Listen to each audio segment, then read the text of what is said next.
ذکر حق کے نور سے روشن ہے اس کی صبح و شام، اس کے ہر گوشے میں گونجے حق تعالی کا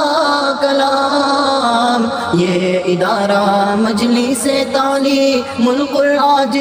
کا نام۔ جو دعوت یہ کرتے ہیں کہ ہم ایمان رکھتے ہیں اس پر بھی جو کچھ آپ کی طرف نازل کیا گیا اور جو کچھ آپ سے پہلے نازل کیا گیا، اور پھر بھی وہ چاہتے ہیں کہ وہ اپنے معاملات کا فیصلہ کرانے کے لیے طاغوت کے پاس جائیں، اور تحقیق انہیں حکم دیا جا چکا ہے کہ وہ اس طاغوت کا انکار کریں، اور شیطان تو چاہتا ہی ہے کہ وہ انہیں بہت دور کی گمراہی میں لے جا کے ڈالتے ہیں۔ اور جب ان سے کہا جاتا ہے کہ آؤ اس چیز کی طرف جو نازل فرمایا اللہ نے اور جناب رسول اللہ صلی اللہ علیہ وسلم کی طرف، تو آپ دیکھیں گے نبی صلی اللہ علیہ وسلم منافقوں کو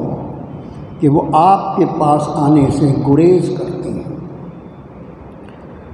پھر کیسا ہوتا ہے اس وقت جب ان کے ہاتھوں کے کرتوتوں کی وجہ سے ان پر کوئی مصیبت پڑتی ہے، پھر وہ آتے ہیں آپ کے پاس قسمیں کھاتے ہوئے، قسم اللہ کی ہمارا ارادہ بھلائی اور میل جول کے کچھ بھی نہیں تھا۔ یہ وہ لوگ ہیں، اللہ خوب جانتا ہے جو ان کے دلوں میں ہے۔ آپ چشم پوشی فرمائیں ان سے، نصیحت فرمائیں انہیں، اور آپ کہیں ان سے ایسی بات جو ان کے دلوں میں اتر جائے۔ اور نہیں بھیجا ہم نے کسی رسول کو مگر اس لیے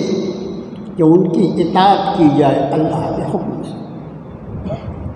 اور یہ کہ جب انہوں نے ظلم کیا تھا اپنے آپ پر، وہ آتے آپ کے پاس تھے نبی صلی اللہ علیہ وسلم، پھر اللہ سے وہ مغفرت طلب کرتے اور ان کے لیے رسول صلی اللہ علیہ وسلم کی مغفرت کی درخواست کرتے، تو ضرور اللہ کو وہ توبہ کا قبول کرنے والا، رحم فرمانے والا پاتے۔ قسم آپ کے رب کی نبی صلی اللہ علیہ وسلم، یہ ایمان والے نہیں ہو سکتے جب تک اپنے معاملات میں، اپنے اختلافات میں آپ کو اپنا حکم نہ تسلیم کر لیں، اور پھر جو فیصلہ آپ کی جانب سے فرمایا جائے اس کو بغیر دل کے کسی تنگی کے اس کے سامنے سر تسلیم خم کر دیں۔ اور اگر ہم ان پر یہ فرض کر دیتے کہ تم اپنے آپ کو قتل کرو یا نکل جاؤ اپنے گھروں سے، نہیں کرتے یہ مگر بہت تھوڑے ان میں سے، اور اگر یہ کہ وہ کرتے جو کچھ انہیں نصیحت کی جا رہی ہے تو ضرور بہتر ہوتا ان کے لیے اور ان کے قلب کو جمانے کا ذریعہ ہوتا۔ اور ایسی صورت میں ہم ضرور دیتے انہیں اپنے پاس سے اجر عظیم، اور ضرور ہم ان کی رہنمائی فرما دیتے صراط مستقیم کی طرف۔ اور جو کوئی اطاعت کرے اللہ کی اور رسول صلی اللہ علیہ وسلم کی، پھر یہ لوگ ان لوگوں کے ساتھ ہوں گے جن پر اللہ نے انعام فرمایا، حضرات انبیاء اور صدیقین اور شہداء اور صالحین۔ اور کیا ہی بہترین ساتھی ہیں یہ، اور یہ فضل ہے اللہ کی جانب سے، اللہ کافی ہے جاننے والا۔ یہ ان 11 آیات بینات کا ترجمہ جو سورۃ النساء کے 9ویں رکوع کی 11 آیتیں ہیں۔ پچھلا رکوع جس آیت شریفہ پر الحمدللہ مکمل ہوا تھا، اس میں یہ بات فرمائی گئی تھی کہ یا ایھا الذین آمنوا اطیعوا اللہ واطیعوا الرسول واولی الامر منکم، ایمان والو اللہ کا کہا مانو اور رسول صلی اللہ علیہ وسلم کا کہا مانو، اور جو تم میں اولی الامر ہیں ان کا کہا مانو۔ اور پھر چونکہ اولی الامر جو ہیں یہ انسان ہیں، ان سے خطا، غلطی، چوک یہ سب کچھ ممکن ہے، تو فَإِن تَنَازَعْتُمْ فِي شَيْءٍ فَرُدُّوهُ إِلَى اللَّهِ وَالرَّسُولِ، اگر کسی چیز میں تمہارا تنازع ہو جائے، اختلاف ہو جائے، تو اس کو اللہ اور اس کے رسول کی طرف ہے۔ اس کا معنی یہ کہ اصل اطاعت جو ہے وہ اللہ اور اس کے رسول صلی اللہ علیہ وسلم، اصل اطاعت جو ہے اللہ اور اس کے رسول، اس پر بات الحمدللہ پوری ہوئی تھی۔ آج جو آیات بینات ہیں اس کا جو پہلا حصہ ہے اس کو زیادہ وضاحت کے لیے میرا جی چاہتا ہے کہ میں ان آیات کا شان نزول، جو کئی شان نزول مفسرین نے بیان فرمایا، اس میں سے ایک شان نزول آپ کے سامنے عرض کروں۔ ہمارے یہاں بعض لوگوں کو خدا جانے ہمارے حضرت رحمۃ اللہ علیہ کے زبان میں اس کو علم کا حیضہ کہا جاتا ہے۔ جیسے علم کا حیضہ ہو جائے تو بہت خطرناک ہوتا ہے، آدمی کی آخرت کو تباہ کر سکتا ہے۔ دنیاوی حیضہ تو اس کی جان لے سکتا ہے، اور علم کا حیضہ جو ہے اس کی آخرت کو خراب کر سکتا ہے۔ بعض لوگ کیا لینا دینا ہے شان نزول سے، نہیں ایک جملہ ایسا کہہ دینا اس کا مطلب ہمارے اسلاف، ہمارے مورخین، ہمارے مفسرین، ہمارے محدثین کا وہ مقدس گروہ جس کو اللہ نے اپنے دین کی خدمت کے لیے، کتاب و سنت کی خدمت کے لیے قبول فرمایا تھا، ان کی محنتوں کے نتیجے میں جو ہے اس میں سے کچھ نکال کر ہم فائدہ اٹھا رہے ہیں، ان سب کی محنت پر ایک ساتھ پانی پھیر دیں، کیا ضرورت ہے؟ شان نزول جو ہوتا ہے یہ طے ہے کہ شان نزول سے کسی آیت کا حکم جو ہے وہ ہمیشہ کے لیے مخصوص نہیں ہوتا کہ اس واقعے میں ہوئی تھی، بلکہ اس طرح کے واقعات رہتی دنیا تک جب جب پیش آئیں گے اس وقت یہی آیات مبارکہ کے احکام کو اس پر منطبق کیا جائے گا۔ یہ فائدہ ہوتا ہے شان نزول کا۔ ہوا یہ تھا کہ بشر نام کا ایک آدمی تھا، منافق، بشر نام تھا اس کا۔ ہمارے بھی بشر نام رکھتے ہیں تو کوئی حرج نہیں ہے، محمد بشر رہا، آدمی کا نام بشر احمد رہا، وہ ٹھیک ہے، لیکن بعض نام لوگوں نے خیر البشر رکھ دیا، یہ نہیں رکھ سکتے نام۔ یہ خیر البشر جو ہے یہ نبی کریم صلی اللہ علیہ وسلم کا لقب ہے،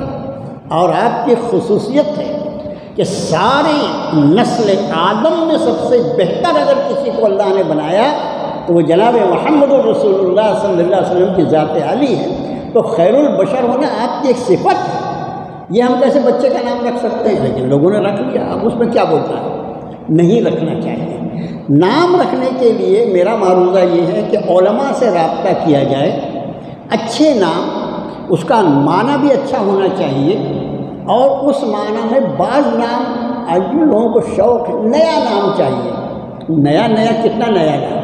بہترین نام جو ہے وہ اسلامی وہ نام حضرات انبیاء کے نام ہے، حضرات صحابہ کے نام ہے، اللہ کے نیک بندوں کے نام ہیں۔ اور اس کے بعد بات آئی سی بشر، اس منافق کا نام بشر تھا، اس کا جھگڑا ایک یہودی سے ہو گیا۔ اب یہ منافق جو تھا وہ اندر سے منافق تھا، اوپر سے مسلمان تھا، جب بھی تو اس کو منافق کہا جاتا ہے۔ اس کا جھگڑا یہودی سے ہو گیا، تو جب بات بڑھ گئی تو یہودی نے کہا کہ اچھا ایسا کرو، ہمارے معاملے کا فیصلہ ہم جناب رسول اللہ صلی اللہ علیہ وسلم سے کروا دیتے ہیں۔ یہودی یہ کہہ رہا ہے، یہودی کیا کہہ رہا ہے؟ جو ایمان نہیں رکھتا وہ کہتا ہے کہ ہم اپنے معاملے کا فیصلہ نبی کریم صلی اللہ علیہ وسلم سے کروا لیتے ہیں۔ منافق یہ کہتا ہے کہ نہیں، ہمارے یہاں یہودیوں کے بہت بڑا سردار ہے کعب بن اشرف، یہ بہت ہی مردود اور خبیث الاخبث، جس کو خبیث کا مطلب تو ویسے پلید ناپاک نجس ہوتا ہے، لیکن بعض ہوتے ہیں خبیث الاخبث۔ جیسے ابھی آپ دیکھیے اس ملک میں اسلام دشمنی اور مسلمانوں کی دشمنی میں ایک بڑا طبقہ کھڑا ہوا ہے، لیکن اس میں بعض جو ہے وہ خبیث الاخبث ہے، وہ دو چار الگ ہی پہچانے جاتے ہیں، ان کا نام ہی آ جائے تو ایسا لگتا ہے کہ وہ ایک خبیث ہے، بلکہ خبیثوں کا خبیث جو اسلام کا اور مسلمانوں کا سخت دشمن، چند نام ایسے بھی ہیں۔ تو یہ کعب بن اشرف جو تھا یہ خبیث الاخبث تھا یہودیوں میں، بہت مالدار، بہت خوبصورت اور بڑا چرب زبان، وہ یہودیوں کا سردار تھا۔ یہودی کہہ رہا ہے کہ ہم فیصلے کے لیے جناب رسول اللہ صلی اللہ علیہ وسلم کی خدمت میں چلیں۔ نام نہاد مسلمان بشر کہہ رہا ہے کہ نہیں، اس کو ہم اپنے آپ کے سردار کعب بن اشرف کے پاس لے جائیں۔ بات چلتی رہی اور بعد میں یہ فیصلہ ہوا کہ نہیں، کعب بن اشرف کے پاس نہیں، نبی کریم صلی اللہ علیہ وسلم کے پاس معاملہ لے کر چلتے ہیں۔ حضرت کے پاس معاملہ پیش کیا گیا، آپ نے سماعت فرمایا اور اس کے بعد سلام و نبی کریم صلی اللہ علیہ وسلم کی ذات عالی پر کہ آپ نے یہودی کے حق میں فیصلہ سنا دیا۔ معاملہ آپ نے سماعت فرمایا اور یہودی کے حق میں فیصلہ آپ نے سنا دیا۔ یہ نام نہاد مسلمان جو بشر تھا، منافق، اس کے تو دل میں پہلے سے چور تھا نا۔ میں آپ سے عرض کروں کہ ہمارے اختلافات، ہمارے لڑائی جھگڑے جو ہوتے ہیں، اس میں ہم کو جیسا قرآن نے کہا بل الانسان علی نفسہ بصیرہ، ہر انسان اپنے آپ پر بہت بصیرت رکھتا ہے۔ میں نے کسی کا کیا کھایا ہے، کیا دبایا ہے، مجھ کو معلوم رہتا ہے۔ اب اس کے بعد میں مزدوری کروں گا کہ نہیں، تو اس کو تو معلوم تھا کہ میں چور ہوں، لیکن جب یہ فیصلہ ہو گیا، یہودی کے حق میں سرکار نے فیصلہ سنا دیا اور منافق سے کہہ دیا کہ تم غلطی پر ہو، اس کا یہ حق ادا کر دو۔ وہاں سے جب چلے تو پھر یہ منافق یہ کہنے لگا کہ اچھا ایسا کرتے ہیں، ابھی تو فیصلہ آپ کے حق میں ہو گیا ہے، ایک مرتبہ اسی معاملے کو عمر فاروق رضی اللہ تعالیٰ عنہ کے پاس اگر ایک بار لے چلے تو کیا حرج ہے۔ جب منافق نے یہ بات کہی تو یہودی کے دل میں، منافق کے دل میں کیا بات تھی؟ کہتے عمر فاروق کی جو صفت قرآن میں اشداء علی الکفار، کافروں پر بہت ہی سخت ہے، تو منافق کے دل میں یہ بات تھی کہ میں تو ظاہری مسلمان ہوں، حضرت عمر میری طرفداری کریں گے۔ یہودی کو جب اس نے کہا کہ حضرت عمر کے پاس چلا جائے تو یہودی کے دل میں یہ بات آئی کہ جب ایک مرتبہ فیصلہ نبی کریم صلی اللہ علیہ وسلم میرے حق میں فرما چکے ہیں تو یہ ممکن نہیں ہے کہ عمر کا فیصلہ میرے خلاف ہو جائے،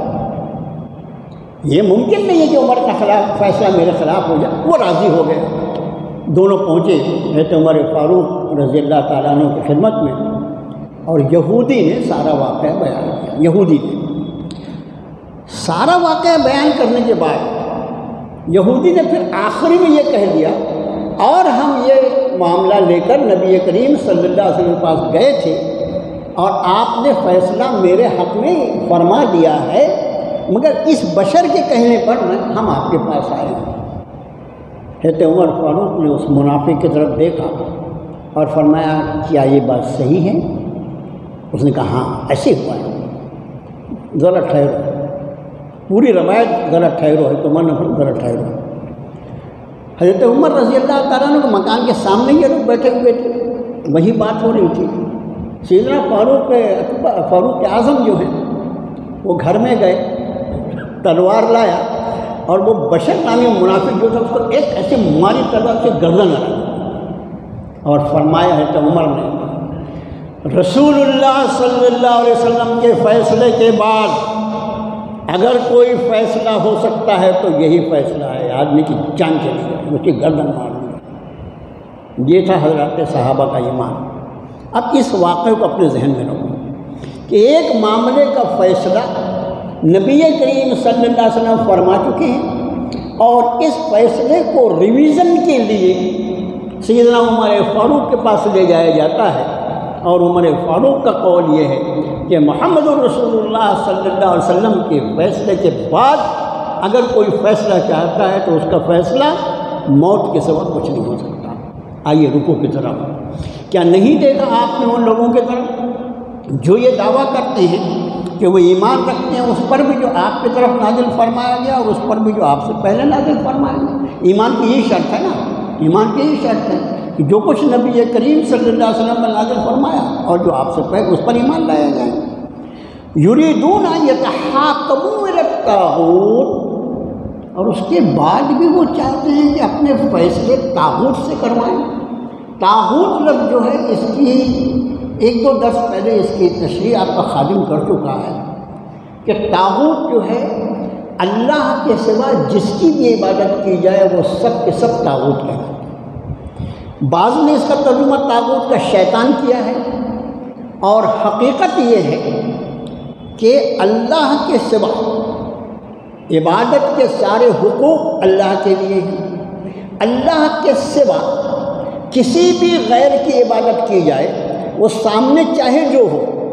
سامنے کوئی ستارہ ہو، سیارہ ہو، زمین ہو، آسمان ہو، جھاڑ ہو، پہاڑ ہو، یا سامنے کوئی بت ہو، سامنے کوئی مزار ہو، کچھ بھی ہو، سامنے جو بھی ہو، اللہ کے سوا کسی کی عبادت کی جائے تو وہ طاغوت کہلاتا ہے۔ اور اسی بات کو قرآن شریف نے فرمایا کہ فَمَن يَكْفُرْ بِالطَّاغُوتِ وَيُؤْمِن بِاللَّهِ فَقَدِ اسْتَمْسَكَ بِالْعُرْوَةِ الْوُثْقَىٰ، جس کسی نے طاغوت کا انکار کیا اور اللہ پر ایمان لایا، بس اس نے ایک مضبوط سہارا تھام لیا۔ تو طاغوت بعضوں نے ترجمہ شیطان کیا، وہ بھی صحیح ہے، اور ہر وہ چیز جس کی اللہ کے سوا عبادت کی جائے وہ سب کے سب طاغوت ہے۔ فرمایا ایک طرف تو ان کا دعویٰ ایمان کا ہے، منافقوں کا تذکرہ جس میں بشر بھی شامل ہے، اور فرمایا اس کے بعد بھی اپنے معاملات کے فیصلے کے لیے وہ طاغوت کی طرف جاتے ہیں۔ وَقَدْ أُمِرُوا أَن يَكْفُرُوا بِهِ، جبکہ انہیں اس کا حکم دیا گیا تھا کہ طاغوت کا انکار کرنا، اللہ کے اقرار کے پہلے طاغوت کا انکار کرنا پڑے گا۔ یہی وجہ ہے کہ ہمارا کلمہ طیبہ جو ہے وہ لا سے شروع ہوتا ہے، لا الہ، جتنے معبودان باطل ہیں میں اس میں سے کسی کو نہیں مانتا، کوئی معبود نہیں ہو سکتا الا اللہ، اللہ کے سوا۔ اسی طرح طاغوت کا انکار کرنے کا انہیں حکم دیا گیا تھا۔ وَيُرِيدُ الشَّيْطَانُ أَن يُضِلَّهُمْ ضَلَالًا بَعِيدًا، اور شیطان تو چاہتے ہیں کہ ان کو گمراہی میں دور لے جا کر ڈال دے۔ اگلی آیت، اور جب ان سے کہا جاتا ہے کہ آؤ اس کی طرف جسے اللہ نے نازل کیا اور رسول اللہ صلی اللہ علیہ وسلم کی طرف۔ اب یہ آپ ذرا دیکھیں، جب ان سے کہا جاتا ہے تعالوا الی ما انزل اللہ، تم آؤ اس چیز کی طرف جسے اتارا اللہ نے، وإلی الرسول، اور رسول صلی اللہ علیہ وسلم کی طرف۔ کتنی چیزیں فرمائی؟ دو چیزیں۔ وہ طبقہ جو نہ جانے کہاں سے شیطان نے ان کے کان میں کیا کہہ دیا، جو یہ کہتے ہیں کہ صرف کتاب الہی ہمارے لیے کافی ہے، معاذ اللہ، اور کتاب کے بعد ہمیں کسی کی کوئی حاجت نہیں رہے گی، ان کو اس طرح کی 2500 آیتیں جو ہیں قرآن میں نہیں دکھائی دیتی۔ رب تعالیٰ فرما رہے جب ان سے کہا جاتا ہے کہ آؤ اس چیز کی طرف جو نازل کیا اللہ نے، یعنی کتاب، اور رسول صلی اللہ علیہ وسلم کی طرف، اس لیے کہ کتاب جن کے اوپر نازل فرمائی گئی ہے وہی معلم الکتاب ہیں، وہی اس کتاب کو سکھلائیں گے، ان کی ذمہ داری ہے۔ جب ان سے کہا جاتا ہے ادھر آؤ، رأیت المنافقین یصدون عنک صدودا، آپ دیکھیں گے نبی صلی اللہ علیہ وسلم منافقوں کو کہ وہ آپ سے آنے سے، آپ کے پاس آنے سے گریز کرتے ہیں۔ فَكَيْفَ إِذَا أَصَابَتْهُمْ مُصِيبَةٌ، اور پھر کیسا ہوتا ہے جب ان پر پڑتی ہے کوئی مصیبت، بِمَا قَدَّمَتْ أَيْدِيهِمْ، اپنے ہاتھوں کے کرتوتوں کے سبب، پھر وہ آتے ہیں قسمیں کھاتے ہوئے، قسم اللہ کی، ہمارا ارادہ بھلائی کا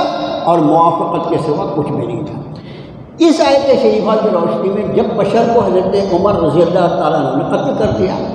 اب یہ ظاہر ہے وہ تو ظاہر مسلمان تھا،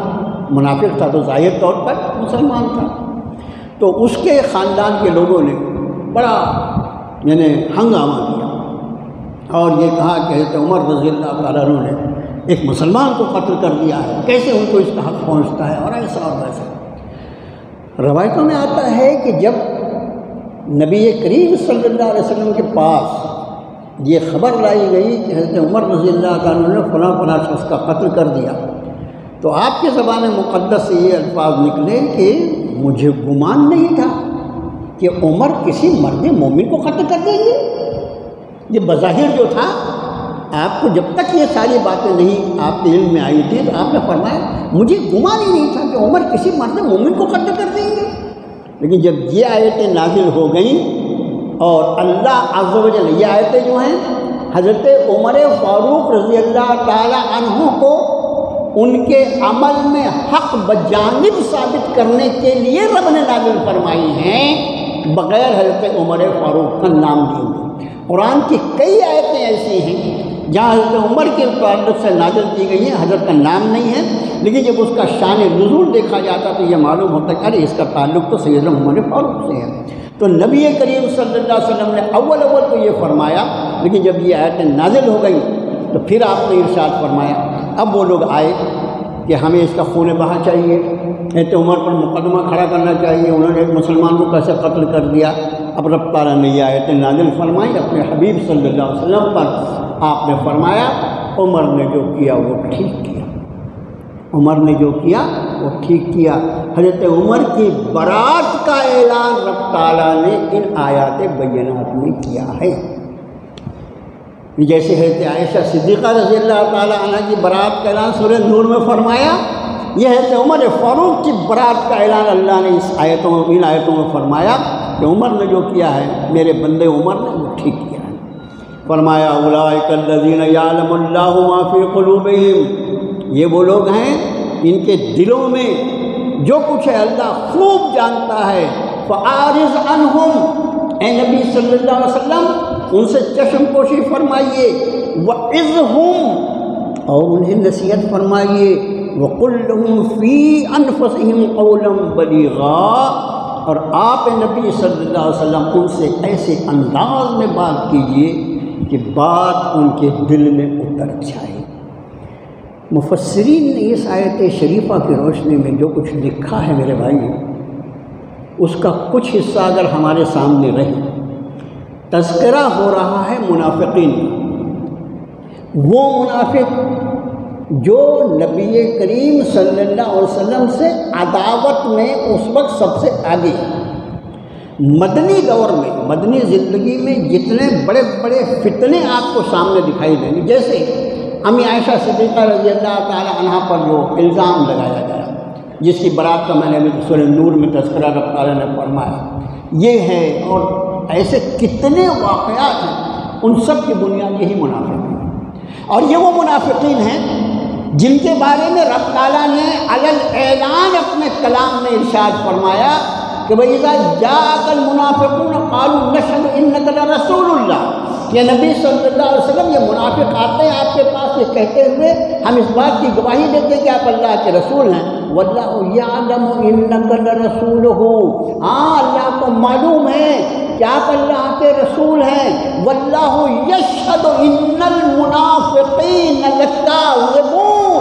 اللہ اس بات کی گواہی دیتا ہے، یہ اس بات کی گواہی دے رہے ہیں کہ آپ اللہ کے رسول ہیں، اور اللہ یہ گواہی دے رہا ہے کہ یہ جھوٹے ہیں۔ ان المنافقین لکاذبون، جن کے ایمان کو رد کر دیا گیا۔ میں نے عرض کیا مفسرین نے جو اس آیت کی تفسیر میں لکھا ہے، کیا آپ کے سامنے عرض کروں کہ جن کے ایمان کو رد کر دیا رب تعالیٰ نے، جس کی نماز جنازہ پڑھنے کے بعد اپنے نبی پہ یہ حکم نازل فرما دیا، فلا ورب، کہ اے نبی صلی اللہ علیہ وسلم ولا تصلی علی احد منہم مات ابدا ولا تقم علی قبرہ، اب اس کے بعد اگر کوئی مر جائے منافق، اس کی نماز جنازہ مت پڑھنا اور اس کی قبر پہ کبھی کھڑے۔ حضرت حذیفہ رضی اللہ تعالیٰ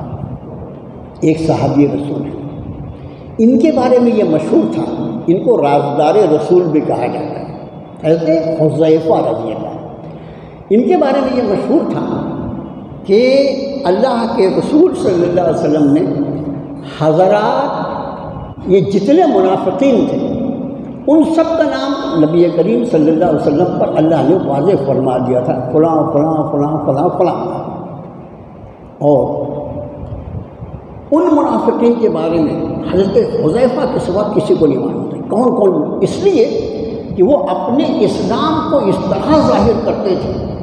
اتنے نعرے اور اتنی ظاہر داری جس کی کوئی حد نہیں، ایک عام آدمی پہچان ہی نہیں سکتا تھا کہ یہ مخلص مسلمان ہے یا منافق ہے، لیکن ان کے نام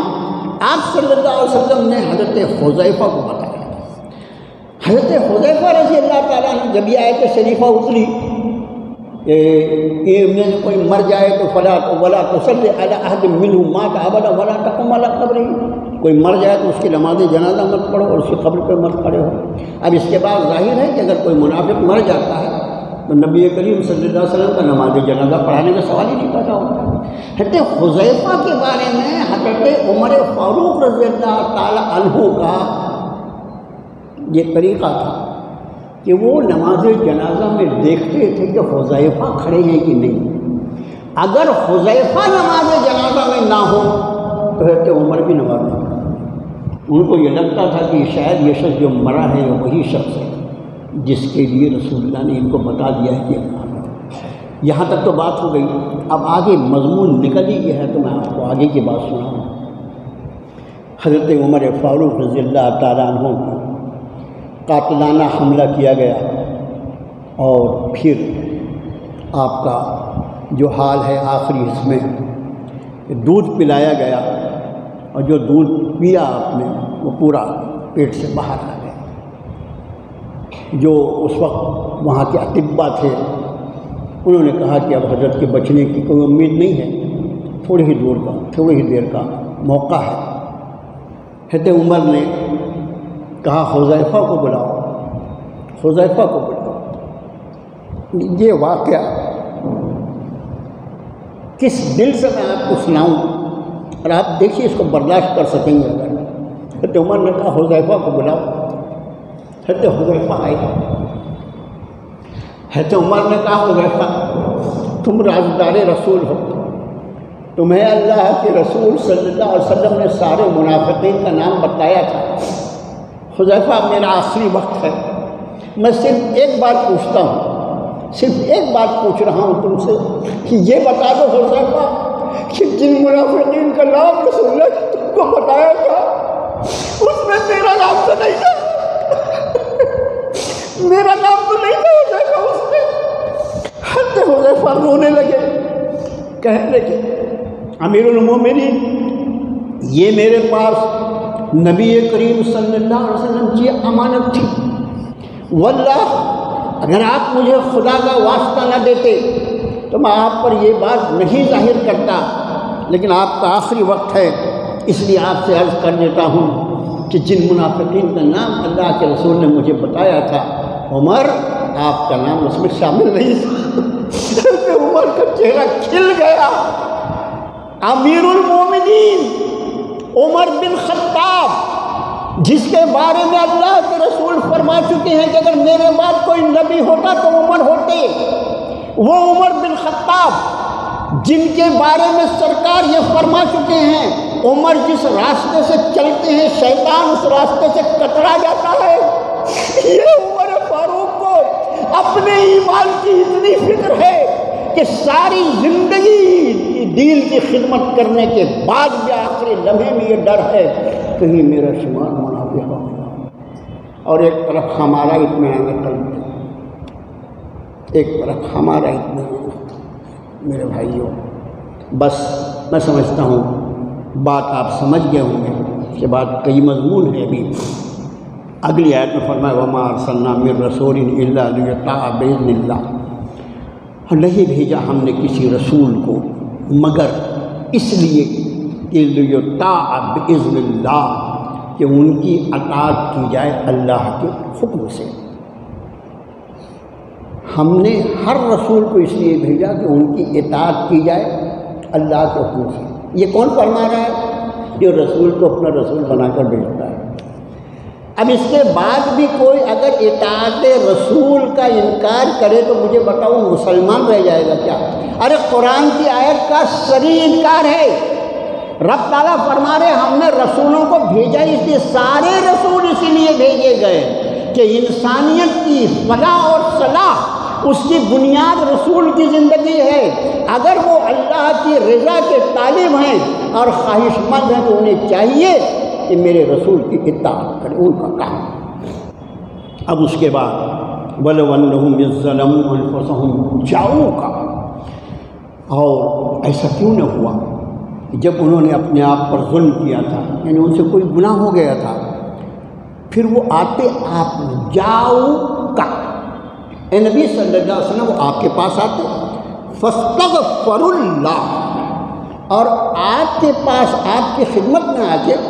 وہ اللہ سے استغفار کرتے، اللہ سے مغفرت طلب کرتے،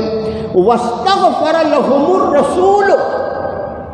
اور ان کے لیے رسول صلی اللہ علیہ وسلم بھی استغفار فرماتے، دعائیں مغفرت فرماتے، لوجدوا اللہ توابا رحیما، ضرور اللہ کو وہ توبہ کا قبول کرنے والا رحم فرمانے والا پاتا ہے۔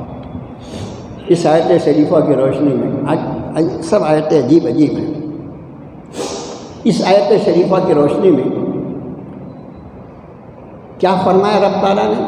کہ جب ان سے کوئی ظلم ہو گیا تھا، گناہ کو ظلم کہا جاتا، تو اگر ایسا ہوتا کہ یہ نبی کریم صلی اللہ علیہ وسلم کی خدمت میں حاضر ہو جاتے اور آ کر اپنے گناہوں پہ توبہ کرتے،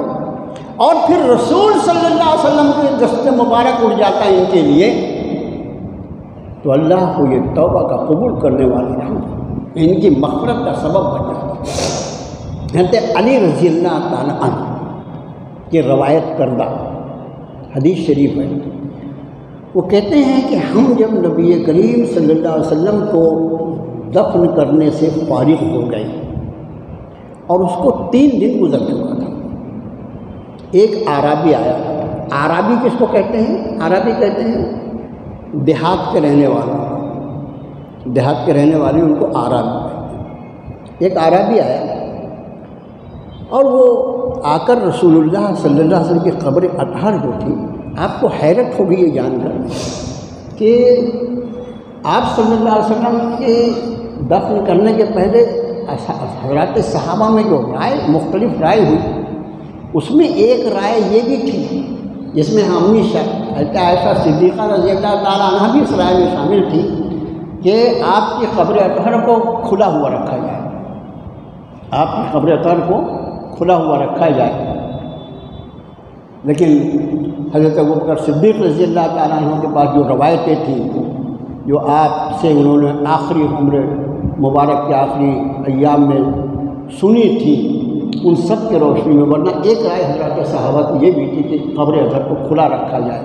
اس لیے کھلا رکھا جائے کہ پھر قیامت تک کے اہل ایمان جو ہے وہ آپ کی زیارت کر سکیں۔ بہرحال حضرت علی کہتے ہیں کہ ہم فارغ ہوئے تھے اور اس کو 3 دن گزر چکا تھا، ایک اعرابی آیا، دور کا گاؤں دیہات کا رہنے والا، وہ آیا اور آپ کے قبر اطہر کے پاس آ کر روتے روتے گر گیا، اور وہ بار بار اسی آیت شریفہ کا حوالہ دے رہا تھا جس میں رب نے یہ فرمایا کہ جب انہوں نے اپنے آپ پر ظلم کیا تھا تو اگر آپ کے پاس آتے اور خود اللہ سے مغفرت طلب کرتے اور آپ بھی ان کے لیے دعائے مغفرت فرماتے تو اللہ ان کو معاف فرما دیتا۔ حضرت علی فرماتے ہیں کہ وہ یہی آیت شریفہ کا بار بار واسطہ دے رہا تھا، اور یہ آیت شریفہ پڑھتے پڑھتے اس کو قبر انور کے قریب گر گیا۔ فرمایا جتنے لوگ اس کے اطراف میں، حضرت علی خود موجود تھے وہاں، جتنے لوگ اطراف میں موجود تھے سب نے سنا کہ نبی کریم صلی اللہ علیہ وسلم کی قبر اطہر سے آواز آئی۔ کیا آواز آئی؟ قد غفر لک۔ قد حدیث شریف میں یہ موجود ہے روایت، نبی کریم صلی اللہ علیہ وسلم ذات عالی کو عام انسانوں پر کوئی قیاس کرے تو اس کو بھی اپنے ایمان کا خیال رکھنا چاہیے۔ حضرت نبی کریم صلی اللہ علیہ وسلم کے قبر اطہر سے آواز آئی، قد غفر لک، تحقیق تجھ کو معاف کر دیا گیا۔ وہ اس امید پر آیا تھا کہ نبی کریم صلی اللہ علیہ وسلم حیات ہوں گے، میں جا کر میں جو گناہ کر چکا ہوں میں اللہ سے معافی چاہوں گا، میں نبی سے درخواست کروں گا میرے لیے دعا مغفرت کیجیے۔ اب یہاں آیا تو ذات رسول موجود نہیں ہے، آپ کے قبر اطہر پر وہ اسی آیت شریفہ کو پڑھ رہا ہے، رو رہا ہے، پڑھ رہا ہے اور رو رہا ہے۔ اور پھر رب تعالیٰ نے اپنے اس بندے کی لاج رکھ لی کہ قبر اطہر سے آواز آئی، قد غفر لک، تحقیق تجھ کو معاف کر دیا گیا، اس لیے کہ اللہ کے وعدے سے زیادہ سچا وعدہ کیا۔ حضرات مفسرین فرماتے ہیں کہ یہ سعادت صرف نبی کریم صلی اللہ علیہ وسلم کی حیات طیبہ تک ہی محدود نہیں ہے، بلکہ چونکہ آپ نے یہ ارشاد فرمایا کہ میری وفات کے بعد کسی کا میری قبر پر آنا ایسا ہی ہے گویا وہ میری زندگی میں میری زیارت کے لیے آیا۔ حدیث شریف میں ہے یہ مضمون کہ کوئی شخص میری وفات کے بعد اگر میری قبر پر آئے تو وہ ایسا ہی ہے جیسا اس نے میری زندگی میں میری زیارت کی۔ آپ نے یہ ارشاد فرمایا کوئی شخص حج بیت اللہ کے لیے آئے اور میری زیارت کے لیے نہ آئے، اس نے مجھ پر ظلم کیا۔ تو ان احادیث مبارکہ کی روشنی میں مفسرین فرماتے ہیں کہ آج بھی اگر کوئی امتی نبی کریم صلی اللہ علیہ وسلم کے روضہ اطہر پر اور آپ کے قبر اطہر پر حاضر ہوتا ہے اور دل ہی دل میں اپنے لیے اپنی گناہوں پر اللہ سے مغفرت طلب کرتا ہے اور وہ یہ خواہش کا اظہار رب کائنات کی بارگاہ میں کرتا ہے کہ پروردگارا تیرے رسول کی بارگاہ میں کھڑا ہوا ہوں جس کے لیے تو نے یہ فرمایا ہے کہ اگر کوئی بندہ آ کے اپنی گناہوں کی مغفرت طلب کرے اور رسول بھی اس کے لیے دعا مغفرت کر دیں تو اللہ اس کو معاف فرما دے گا۔ میں تیرے رسول کی خدمت میں حاضر ہوا ہوں، اس آیت شریفہ کی سعادت سے مجھے بھی نواز دے۔ مفسرین فرماتے ہیں اللہ اس کے بھی گناہوں کو معاف فرما دے۔ مگر یہ زیارت رسول کی حاضری کیسی کہ وہاں پر ایک عام غلطی جو ہم نے دیکھا، ایک عام غلطی جو مسجد نبوی میں ہوتی ہے وہ یہ کہ یہ جو لوگ لے جاتے ہیں عمرے کے لیے، چلو یعنی عمرہ بہت بڑی سعادت کی بات ہے، عام طور سے صبح کا وقت جو ہوتا ہے یعنی سمجھ لیجئے کہ 8 کے بعد سے لے کر 10-11 بجے تک کا وقت، یہ وقت وہ ہوتا ہے کہ دونوں حرمین خالی ہوتے ہیں، دونوں حرمین قدرے خالی ہوتے ہیں، قدرے خالی ہوتے ہیں، یعنی اس وقت اگر کوئی جائے تو بالکل خالی رہتا ہے روضہ مبارک، بہت آسانی سے جا کر کھڑا ہو کے سلام پڑھے اور میں نے ایک صاحب کو دیکھا کہ چلو چلو چلو، یہ غلط ہے۔ مسجد حرام جو ہے صرف اس کے لیے یہ مسئلہ ہے کہ کہیں کا کوئی شخص اگر مسجد حرام میں آتا ہے تو اس کو وہاں پر تحیۃ المسجد نہیں پڑھنا ہے بلکہ براہ راست طواف کرنا ہے باہر سے آنے والے۔ لیکن اگر کوئی مسجد نبوی میں حاضر ہوتا ہے تو اس کے لیے ضروری ہے وہ دنیا کی دوسرے نمبر کی سب سے بڑی مسجد میں اللہ نے اس کو مرحمت فرمایا ہے موقع، اس نے پہلے 2 رکعت تحیۃ المسجد پڑھنا ہے، پھر نبی کریم صلی اللہ علیہ وسلم کی خدمت میں سلام کے لیے کھڑا۔ ہمارے کیا ہے، گئے وضو کر کے جاتے ہیں کم سیدھا جا کے السلام علیکم یا رسول اللہ کھڑے ہو جاتے ہیں، یہ مناسب نہیں ہے۔ اور خود آپ کی حیات طیبہ میں ایک ایسا واقعہ پیش آیا، ایک صحابی رسول، آپ مسجد میں تشریف رکھتے تھے، ایک صحابی رسول حاضر ہوئے، حاضر خدمت ہو کے کچھ پوچھنا چاہا، آپ نے فرمایا تم ابھی آئے ہو مسجد میں، پہلے 2 رکعت تحیۃ المسجد پڑھ لو، اس کے بعد میرے پاس آؤ، اس لیے کہ یہ اللہ کا گھر ہے، اس میں پہلا حق اللہ کا ہے، پہلا حق اللہ کا ہے، اس لیے کسی بھی دنیا کی مسجد میں جب آدمی جائے تو اس کے لیے تحیۃ المسجد نماز کا وقت ہو تو، اگر مکروہ وقت ہے تو سوال ہی نہیں ہے، لیکن نماز کا وقت ہو تو سب سے پہلا حق یہ ہے کہ وہ تحیۃ المسجد۔ ہمارے یہاں بھی بڑی بڑی مسجدیں الحمدللہ ملک میں ہیں، جامع مسجد ہے، فلاں ہے، کہتا ہے، لوگ مسجدوں میں جاتے ہیں، سیر و تفریح کر کے آتے ہیں، ایک مسلمان کو یہ زیب نہیں دیتا، مسجد میں گیا تو مسجد کا حق تحیۃ المسجد بھی ادا کرنا چاہیے، اس کی بڑی اہمیت ہے۔ بہرحال اگلی آیت شریفہ، قسم آپ کے رب کے نبی صلی اللہ علیہ وسلم کے ایمان والے نہیں ہو سکتے حتیٰ یحکموک فیما شجر بینہم، یہاں تک کہ آپ کو اپنا حکم بنا لیں، فیما شجر بینہم، جس میں ان کے درمیان اختلاف، شجر کا مطلب اختلاف، شجر کا مطلب اختلاف، ہمارے شجر یعنی جھاڑ، درخت، وہ اس کی درخت کی ڈالیاں ایسی ایک دوسرے طرف رہتی ہیں، اس کو شجر کہا جاتا ہے شاید، تو شجر کا مطلب ہوتا ہے اختلاف۔ تو فرمایا قسم آپ کے رب کے نبی صلی اللہ علیہ وسلم یہ اس وقت تک مومن نہیں ہو سکتے جب تک اپنے اختلافات میں آپ کو اپنا حکم نہ بنا لیں۔ ایک شرط، مومن ہونے کے لیے ایک شرط، ہمارا حکم اگر کوئی ہے تو وہ محمد الرسول اللہ صلی اللہ علیہ وسلم کی ذات عالی ہے۔ پھر دوسری شرط، ثم لا یجدوا فی انفسہم حرجا مما قضیت، اور پھر جو فیصلہ آپ کی جانب سے دے دیا جائے اس پر اپنے دل میں کوئی تنگی محسوس نہ کریں، وہ یسلموا تسلیما، اور اس کو سر جھکا کر تسلیم کر دیں یا اس کے سامنے سر تسلیم خم کر دیں۔ 3 شرائط، ایک تو ایمان نہیں ہو سکتا کسی شخص کا جب تک اس کے معاملے میں اپنے رسول کو وہ اپنا حکم نہ بنے، نمبر 1۔ نمبر 2،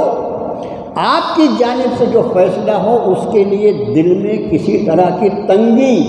دل میں ناراضگی، دل میں کسی طرح کی کراہت نہ محسوس کرے، اور پھر تیسری شرط کہ اس کے سامنے سر تسلیم خم کر دے۔ ذرا اس آیت شریفہ کی روشنی میں ہمارے ایمان کو اور پوری امت مسلمہ کے ایمان کو جانچو تو یہ جو بار بار کہا جاتا ہے ایمان مولوی صاحب کے بیان والا ایمان نہیں ہے، آخرت میں جو چلے گا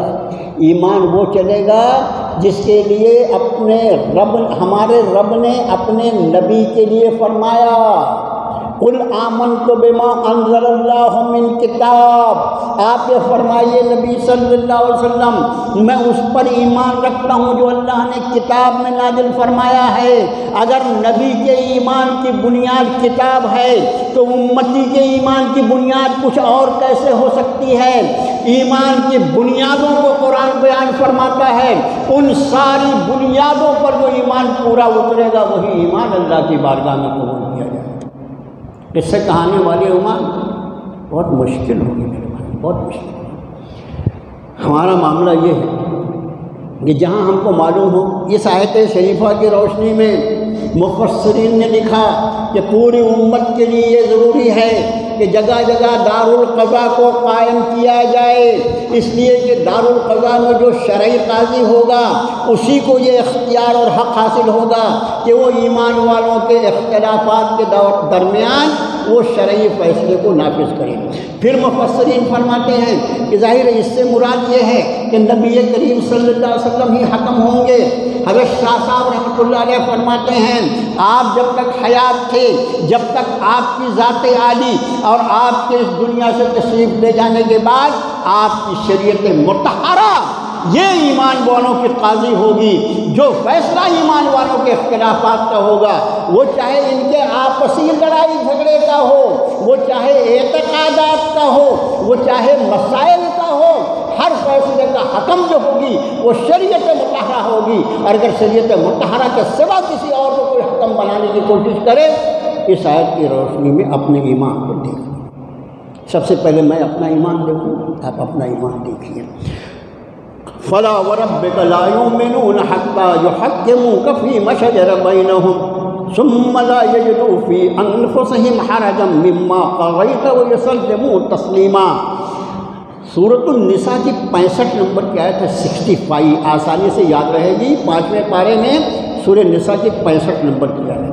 جب تک اپنے اختلافات میں تم شریعت مطہرہ کو یعنی نبی کریم صلی اللہ علیہ وسلم کو اپنا حکم نہیں تسلیم کرو گے اور ان کے فیصلے کو بغیر دل کے کسی تنگی کے قبول نہیں کرو گے، تمہارا ایمان اللہ کی بارگاہ میں قبول نہیں کیا جائے گا۔ دیکھ لو اپنے معاملات۔ اگلی آیت وقت پورا ہونے جا رہا ہے، اس لیے براہ راست آخری آیت پر آتا ہوں میں، وَمَن يُطِعِ اللَّهَ وَالرَّسُولَ، 2 آیت بیچ میں چھوڑ دیا، معاف کیجیے وقت پورا ہو رہا ہے۔ جو کوئی اطاعت کرے اللہ کی اور رسول صلی اللہ علیہ وسلم کی، فَأُولَٰئِكَ، پھر یہ لوگ مَعَ الَّذِينَ أَنْعَمَ اللَّهُ عَلَيْهِمْ، یہ ان لوگوں کے ساتھ ہوں گے جن پر اللہ نے انعام فرمایا، من النبیین والصدیقین والشہداء والصالحین، 4 درجے گنوائے قرآن نے، انبیاء، صدیقین، شہداء اور صالحین۔ وحسن اولئک رفیقا، وحسن اولئک، کیا اچھے رفیق ہیں، کیا اچھے رفیق ہیں۔ یہ ہمارے مولانا خالد سیف اللہ رحمانی مدد اللہ علیہ نے اس آیت شریفہ کی تشریح میں بڑی پیاری بات لکھی کہ آدمی کو بہترین گھر اور اچھے سے اچھا کھانا پینا سب میسر ہے، لیکن خدا نہ خواستہ اس کے آزو بازو کے لوگ جو رہیں وہ غلیظ، گندے، نالائق قسم کے لوگ، اس کو اچھا لگے گا کیا؟ وہ بنگلے میں اچھا لگے گا؟ ارے جہاں سے نکلو تو خالی گالی گلوچ سننے کو ملتی ہے، کیا عجیب لوگ ہیں، کیسے خراب لوگ۔ انہوں نے کہا کہ آدمی کی طبیعت میں یہ بات ہے کہ اس کے گھر کا ماحول بھی صاف ستھرا ہو اور اس کے اطراف کا بھی ماحول صاف ہو، تو ہی زندگی کی لذت ہے۔ یہاں تو تذکرہ جنت کا ہو رہا ہے۔ اس آیت شریفہ کی شان نزول میں ایک روایت سنی ہے۔ حضرت عائشہ صدیقہ رضی اللہ تعالی عنہ فرماتی ہیں کہ ایک صحابی رسول آپ کی خدمت میں حاضر ہوئے اور عرض کرنے لگے کہ اللہ کے رسول صلی اللہ علیہ وسلم، میں آپ سے اپنے بال بچے یہاں تک کہ اپنی جان سے بھی زیادہ محبت کرتا ہوں۔ اے اللہ کے رسول صلی اللہ علیہ وسلم، جب میں گھر میں ہوتا ہوں اور مجھے آپ کی یاد آ جاتی ہے تو مجھے چین نہیں آتا، میں حاضر خدمت ہوتا ہوں، جب آپ کے چہرے انور کی زیارت کر لیتا ہوں تو مجھے سکون مل جاتا ہے۔ دیکھو یہ صحابی کا قول 100% صحیح ہے۔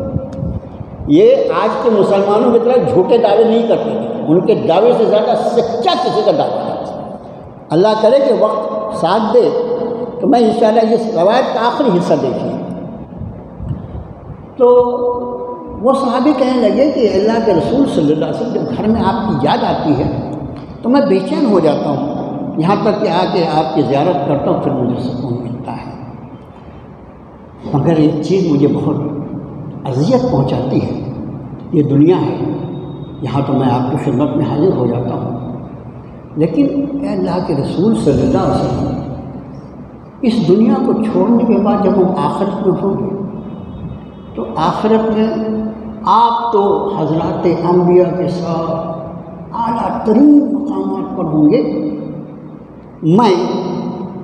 مجھے تو یہ پتہ ہی نہیں کہ مجھے جنت ملے گی یا نہیں۔ یہ صحابی کا قول ہے، الفاظ ہیں اس روایت کے۔ صحابی کہتے ہیں مجھے تو یہ معلوم نہیں میں جنت میں جاؤں گا نہیں، اور اگر اللہ نے اپنے فضل و کرم سے مجھے جنت عطا بھی فرما دی تو میں نچلے درجوں میں ہوں گا، میں آپ کی زیارت تو کیسے کر سکوں گا؟ مجھے جنت میں آپ کی زیارت کی کتنی کمی محسوس ہوگی۔ اللہ کے رسول انداز کو دیکھو، کیا محبت ہے رسول اللہ سے، کیا محبت ہے اللہ کے رسول سے کہ جنت اللہ دے دے گا اور آپ کی شکل، آپ کے چہرے انور نہیں دیکھوں گا تو جنت میں مجھے کتنی کمی محسوس ہوگی اللہ کے رسول سے۔ آپ نے خاموشی اختیار، آپ خاموش ہو سکتے، اس کا جذبہ محبت، اس کا جذبہ چاہت، آپ خاموش ہو گئے، اور بس تھوڑی ہی دیر گزری تھی، یہ آیت شریفہ آپ پر نازل ہوئی کہ وہ لوگ جنہوں نے اطاعت کی اللہ اور اس کے رسول کی، یہ وہ لوگ ہیں کہ ان لوگوں کے ساتھ ہوں گے جن پر اللہ نے انعام فرمایا، انبیاء اور صدیقین اور شہداء اور صالحین۔ آپ نے اس کو یہ خوشخبری سنائی، اور تمہارے رب نے تمہیں یہ خوشخبری تمہارے لیے بھیجی ہے۔ کیا صحابی ہوں گے وہ، حضرات صحابہ کا کیا مقام ہے، آپ اس کا انداز فرمائیں کہ ایک ایک صحابی کے ایک ایک سوال پر رب کائنات، یعنی سوال محمد الرسول اللہ سے مکہ اور مدینے کی سرزمین پر کیا جاتا ہے، اور جواب اس سوال کا عرش بنی سے آتا ہے۔ ان صحابہ کے مقام کا انداز تو کرو میرے بھائی کہ رسول اللہ کی معیت، آپ کی صحبت نے ان لوگوں کو کتنا عالی مقام بنا دیا تھا کہ ان کے دلوں کی آواز جو تھی وہ عرش بری پر اس کا جواب دیا جاتا تھا۔ وہ خولہ بنت صلبہ جو اپنے شوہر کی شکایت لے کر آئی تھی، جو معاملہ ان کا ہو گیا تھا، انہوں نے اظہار کر لیا تھا، امی عائشہ صدیقہ رضی اللہ عنہا فرماتی ہیں کہ میں بھی میرے ہی حجرے مبارک میں آپ صلی اللہ علیہ وسلم تشریف رکھتے تھے جب خولہ آئیں، اور وہ چونکہ نبی کریم صلی اللہ علیہ وسلم سامنے کوئی زور سے بات نہیں کرتے تھے، صحابہ بہت دھیمی آواز میں بات کرتے تھے، اس لیے ان کو معلوم تھا کہ یہ وہ بارگاہ رسالت ہے، یہاں آواز کا اونچا ہو جانا بھی ہمارے ایمان اور اعمال کو غرض کر سکتا ہے۔ بہت کم آواز میں بات کرتے تھے۔ امی عائشہ فرماتی ہیں حجرہ عائشہ کتنا بڑا، حجرہ عائشہ کتنا بڑا،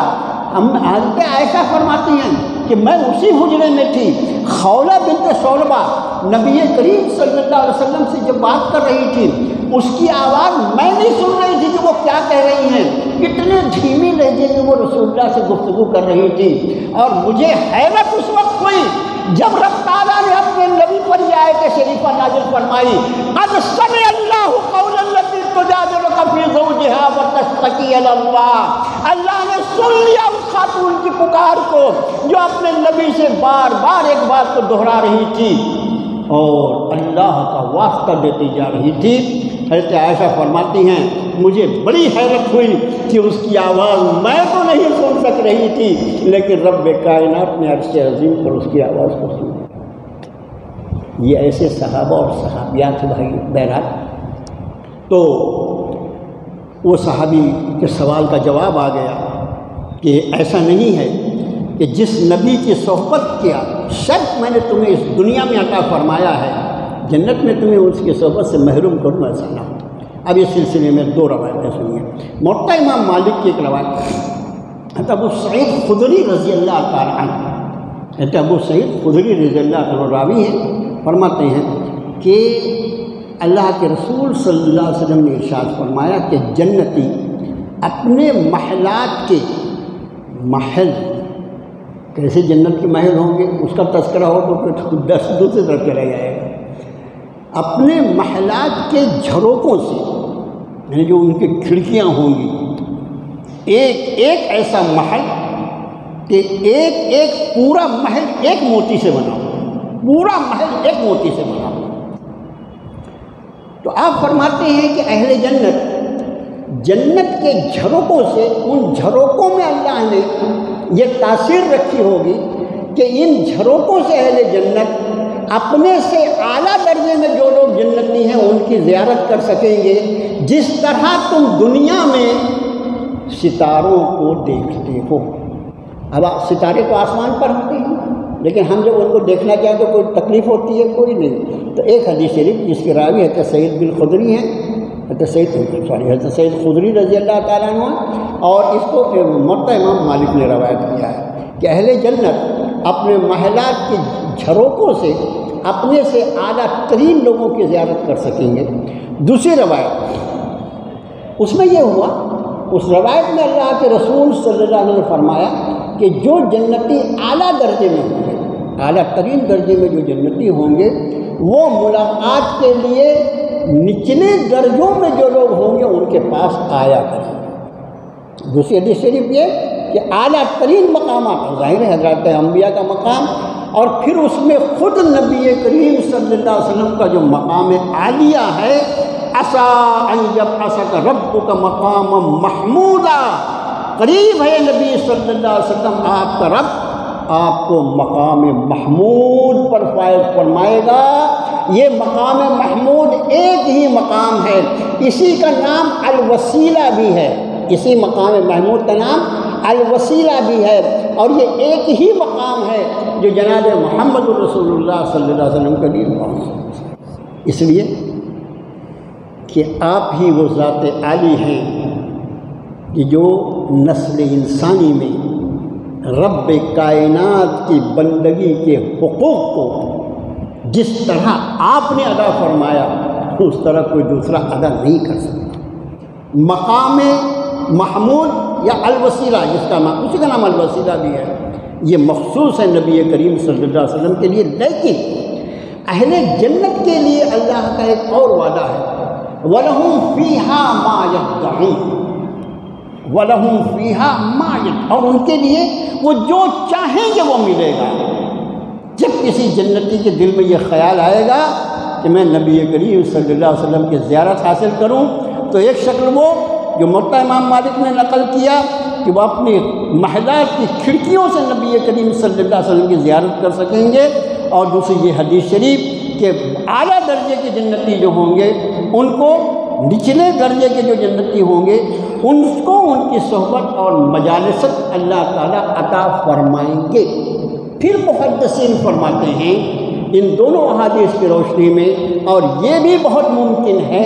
کہ جو کم درجے کے جنتی ہوں، اللہ اپنے، یہ محدثین کا قول ہے، اس پر کوئی حدیث شریف نہیں ہے، ورنہ اس کی فتویٰ لگا تاریخ مسعود کو نہیں چھوڑے تو ملک کو کیوں چھوڑیں گے؟ تو محدثین فرماتے ہیں، اور یہ بھی بہت ممکن ہے کہ ان دونوں روایات کی روشنی میں جو کم درجے کے جنتی ہیں اللہ ان کو اپنے فضل و کرم سے اس اعلیٰ ترین درجے کے جنتی سے ملاقات کے لیے جانے کی اجازت مرحمت فرما دے۔ وما ذلک علی اللہ بعزیز، اللہ کی ذات پر کچھ بھی مشکل نہیں ہے، مگر یہ سب کچھ من یطع اللہ والرسول، جو اللہ اور اس کے رسول کی اطاعت کرے۔ یہ سارے وعدے جو ہیں یہ اطاعت الہی اور اطاعت رسول کے ساتھ ہے۔ اللہ سے دعا ہے، اللہ تعالیٰ کہنے والا سننے والا سب کے سب محتاج عمل ہیں۔ اللہ وما توفیق الا باللہ، اللہ تیری توفیق کے بغیر کچھ نہیں ہو سکتا۔ اللہ ہم گناہ گاروں کو بھی توفیق عطا فرما دے۔ تو نے اپنے عظمت والے کلام میں جن خوشخبریوں سے نوازا ہے اہل ایمان کو، اللہ ہمیں بھی اس میں کا کوئی حصہ عطا فرما دے۔ محض اپنے فضل و کرم سے ہمیں حسن اعمال کی توفیق عطا فرما۔ اللہ ہمیں وہ عقیدہ عطا فرما جو تیری بارگاہ میں قبول ہو جائے۔ اللہ ہمیں وہ اس عمل کی توفیق عطا فرما جو تیری بارگاہ میں قبول ہو جائے۔ اللہ ہمیں دنیا اور آخرت دونوں جگہ کی ذلت اور رسوائیوں سے اپنی حفاظت میں رکھنا۔ اے اللہ اپنے فضل و کرم سے پوری امت مسلمہ کی حفاظت فرما۔ اے اللہ دشمنان اسلام اہل ایمان کو نرم نوالا سمجھے ہوئے ہیں، میرے مولا بس تو ہی ہمارا حفیظ ہے، تو ہی ہمارا حافظ ہے۔ فاللہ خیر الحافظ وہو ارحم الراحمین، بہترین حفاظت فرمانے والی اللہ کی ذات ہے اور وہی سب سے بہتر رحم فرمانے والا ہے۔ اللہ اس امت مسلمہ پر رحم فرما، کرم فرما، اللہ اس کی حفاظت کے فیصلے فرما، الہ العالمین ان کی نصرت کے فیصلے فرما۔ اللہ ہماری بدعمالیوں نے آپ کو ناراض کر دیا، اللہ آپ ہماری بدعمالی کو معاف فرما دیجئے، اللہ معاف فرما دیجئے، اللہ معاف فرما دیجئے۔ اللہ ہم سے راضی ہو جائیے، اللہ ہم سے راضی ہو جائیے، اللہ ہمیں ہمارے دشمنوں کے حوالے نہ کیجیے، اللہ ہم پر اپنے رحمتوں کی بارش فرما دے، اللہ امت مسلمہ پر نگاہ کرم فرما دے، ان کے سارے معاملات کو اپنے فضل و کرم سے حل فرما دے، ہمارے بیماروں کو شفا عطا فرما، قرض داروں کو قرض کے بوجھ سے آزادی مرحمت فرما، اے اللہ بے نمازیوں کو نمازی بنا دے، اے اللہ جو نمازی ہیں ان کو تہجد گزار بنا دے، اے اللہ شب و روز ہماری زبان کو اپنے ذکر سے تر رکھنے کی توفیق عطا فرما۔ وصلی اللہ تعالیٰ علی خیر خلقہ محمد وعلی آلہ وصحبہ اجمعین۔